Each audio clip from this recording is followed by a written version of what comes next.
গাজায় হাজার হাজার ভবন পরিকল্পিতভাবে গুঁড়িয়ে দিচ্ছে ইসরায়েল। 20 জুলাই 2025 ভেরিফাইড টিমের প্রতিবেদন অনুযায়ী গাজা উপত্যকায় ইসরায়েলি বাহিনী ধারাবাহিক ও পরিকল্পিতভাবে হাজার হাজার ভবন ধ্বংস করেছে।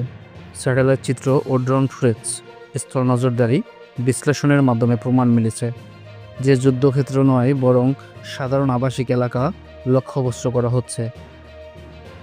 উদ্ধৃত তথ্য অনুযায়ী অন্তত 20,000-এর বেশি ভবন পুরোপুরি ধ্বংস করা হয়েছে। অনেক এলাকায় অন্তর্ভুক্ত অবকাঠামোর সম্ভাবনা অজুহাত পুরোপুরি নিশ্চিত করে এই হামলা চালানো হয়।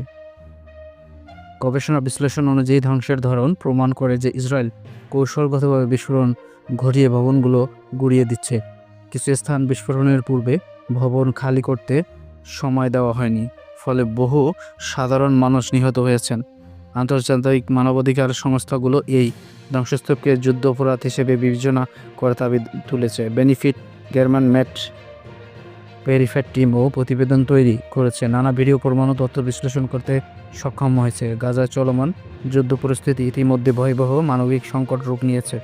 ইসরায়েলি সামরিক বাহিনী হামাসের বিরুদ্ধে অভিযান চললে সাধারণ জনগণ প্রাণহানি